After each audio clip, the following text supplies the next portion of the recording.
اعوذ بالله من الشیطان الرجیم بسم الله الرحمن الرحیم. بلال جاجی یو ځل بیا خپلو ګرانو پښتنو غیرتمن پښتنو سره مخاطب دی.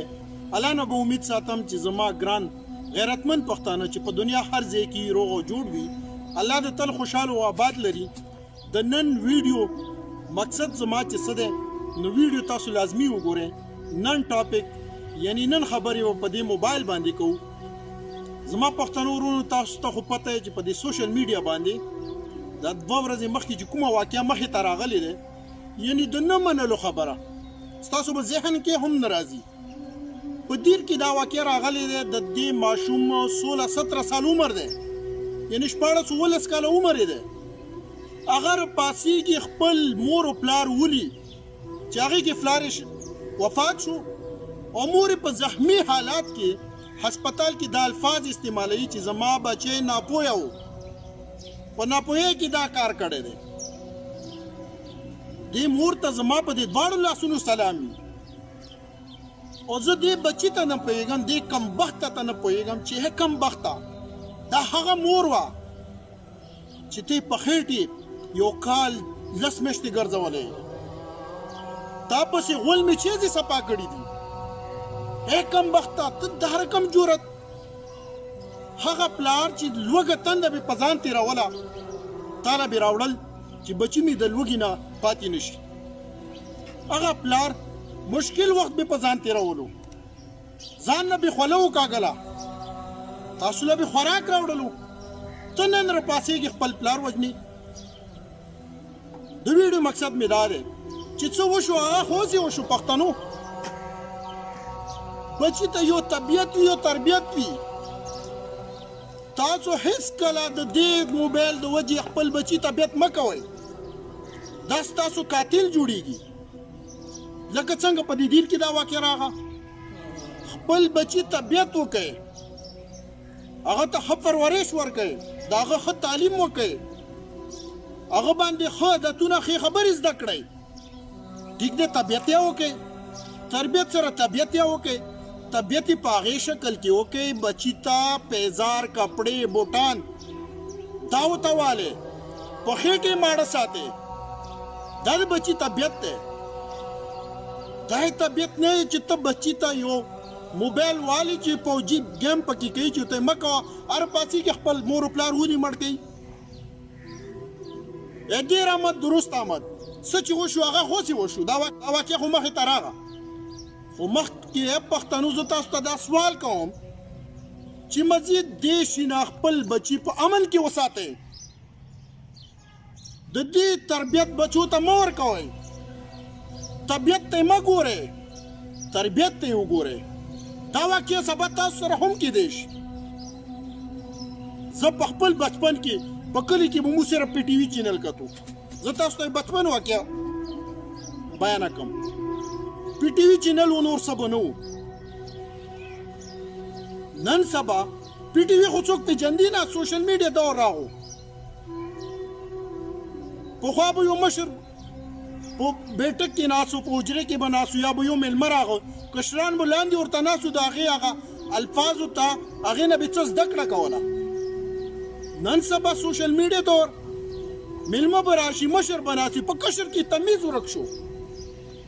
موبایل به ځان ته کړی، په دې موبایل کې هر قسم چې څه یې زړه غواړي صرف نوم پکې ورکړي، هغه ته هر څه ښکاري.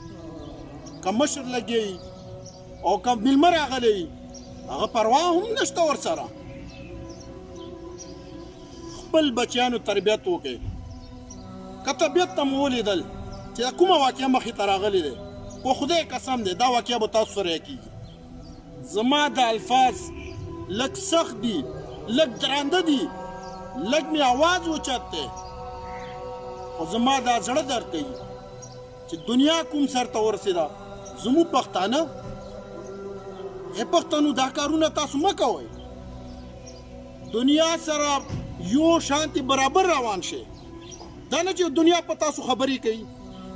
دنیا ته ورکوي یو د امن پیغام چې پښتانه پړه لیکه دي، ایجوکیټډ دي، پښتانه ټول یو موټی دي، پښتانه چې څه ځان ته خوښوي ټول انسانیت ته خوښوي.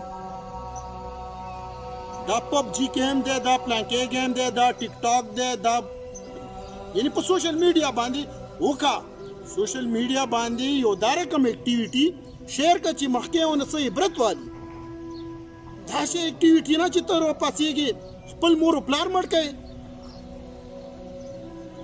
خدای راځه ته زه تاسو ته دا جولای نه سمې پښتنو زما دا زړه خوږېږي زه واحد داسې انسان یم امن غواړم څه چې ځان ته خوښوم پور انسانیت دپاره ښه سوچ ساتم صرف پښتنو ته نه ټول انسانیت دپاره خو چې په دې پښتو کې دا سپیچ دا خبرې کوم په دې زما پښتانه پوهېږي پښتنو مې دا زړه خوږېږي بچیانو خاص تربیت وکړئ تربیت طبیعت ته مه ګورئ قسم په رب دی چې د بچي تربیت تا ونه کو طبیعت ته دې ولیدو دا عمر تقاضا دی عمر تیریږي خپل بچی به درته اجازه پلار ته ماله څه کړي وروسته به یو لته یې درکوي د پلار په نظر به نه درته ګوري د مور په نظر به نه درته ګوري زه خپلو پښتنو نه مې دا هم ګیله دی موبایل بزنسمین کاروباري یو مزدورکار یو پنکار سړي ته پکار دی نن سبا دا موبایل کلی عام شوی دی نور څه کوي چې په کور کې زنانه وته هم دا موبایلونه میلاو شوي دي خدای نه ویریږي زنانه د شي سره څه تعلق دی عالي موبایل ورته واله سمپل ساده موبایل ورته واله چې تا ته اطلاع درکوي چې ته ورسره خبرې کوې د کور رینګ کوي کور نه تا ته رینګ کوي سمپل ساده موبایل ورته واله تاسو ته دا ټچ موبایلونه اخیستي په دې کې چې تاسو فیسبوک ته دننه شئ یوټیوب ته دننه شئ چې کوم سوشل میډیا اکټیویټي ته تاسو دننه شئ د الله او د الله رسول دا پټوان بوي لاندې پکې برمن پټوان بوي اسلام خو مو ته دا نه ښیي اسلام مو ته ډېر په مشکله میلاو شوی دی زموږ پیغمبرانو صحابانو قربانیانې ورکړي دي متخواسانه دا کلمه مو ویلې بسم الله الرحمن الرحیم لا اله الا محمد رسول الله دې کلمې لپاره زموږ پیغمبرانو زموږ صحابانو زموږ مشران ټول عالم اسلام چې کوم مفتیان عالمان هغه ډېرې قربانیانې ورکړي دا مو ته دا کلمه رسېدلې ده پکار دی مو اسلام په مطابق ژوند وکړو خبرې مې زیاتې شوې اکثر نن سبا هر سړی شارټ کټ خبرې یې خوښوي نو زه به څنګه شارټ کټ الفاظ استعمال کړم دا د شارټ کټ خبره دی نه دا نن چې تاسو سره ما دا زړه خبرې ښکاره کړې دا ویډیو لازمي ټوله وګورئ په دیر کې چې کومه واقعه راغلې ده سبا په هر حلقې کې په هر کور کې دا واقعه راتلی شي زه هغه مور و پلار ته بیا سوال کوم چې خپل بچي په پیزار په کپړو پټ وساتئ په خېټې ماړه وساتئ هغې ته ښه تعلیم ښه تربیه ورکړئ طبیعت ته مه ګورئ طبیعت چې کوئ چې کوم الفاظ ما ته استعمال کړئ په دې خېټې ماړه ساتئ په پیزار کپړو یې پټ ساتئ نور تعلیم او سبق تعلیمونه پې وکئ زما هغه غیرتمند پښتانه چې په دنیا هر ځای کې زه د چا د خپو خاوره هم نه یم مانه ډېر تکړه تکړه خلک شته خو زه چې څه ځان ته خوښوم هغه ټولو مسلمانانو ته پورې انسانیت دپاره خوښوم او پښتنو ته ډېر خوښوم زما پښتانه چې په دنیا هر ځای کې الله د تل خوشحاله او آباد لري راتلونکي ویډیو به یو نوی ټاپک سره یو نوی خبرو سره بله ویډیو راځي لازمي وګورئ الله نه امید دی چې تاسو به خوښه شي زه خپله ذاتي د بچو پلار یم په دې خبرو به اول زه عمل وکړم د بچو طبیعت ته به نه ګورم بچو ته به زه تربیت ورکوم بیا الله نه امید دا هم ساتم چې تاسو به هم د بچو طبیعت نه ګورئ تربیت ته به ګورئ وسلام